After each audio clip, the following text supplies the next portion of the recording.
પ્રત્યાઘાત સર્જ્યા છે।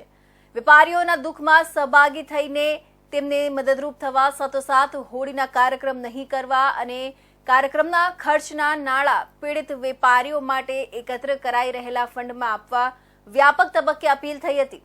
જો કે સંવેદના મરીજ પરવારી હોય એ રીતે કેટલાક સ્થળોએ અમુક સંસ્થા દ્વારા હોળીની ઉજવણીના કાર્યક્રમોનું આયોજન કરાતા નારાજગી ફેલાઈ છે।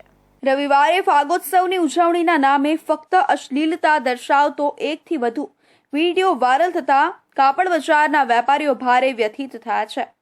સોશિયલ મીડિયામાં પણ આવી હરકતો સામે ભારે રોષ ઠાલવતી કોમેન્ટ્સ જોવા મળી છે। વિડીયો પૈકી સૌથી વધુ ચર્ચાના કેન્દ્રમાં રહેલા એકમાં ફાગ ગીત પર ડાન્સ કરતી મહિલા બીભત્સ ઇશારા કરતી દેખાય છે।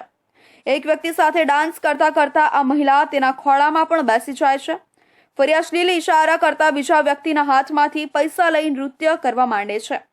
ત્યારબાદ ડાન્સર મહિલા પર બીજો એક વ્યક્તિ નોટો ઉડાડતો દેખાય છે।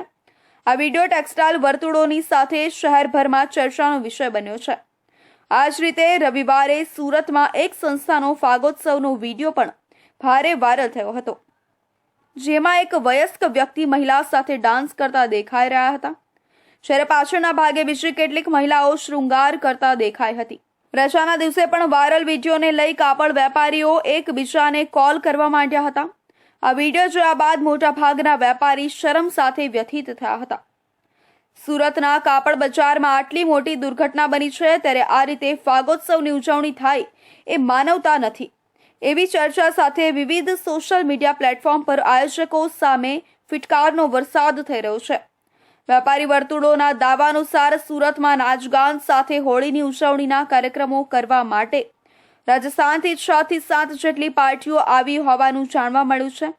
આ વાયરલ વિડીયો બાબતે પોલીસે જણાવ્યું હતું કે વાયરલ વિડીયોને લઈ તપાસ શરૂ કરવામાં આવી છે।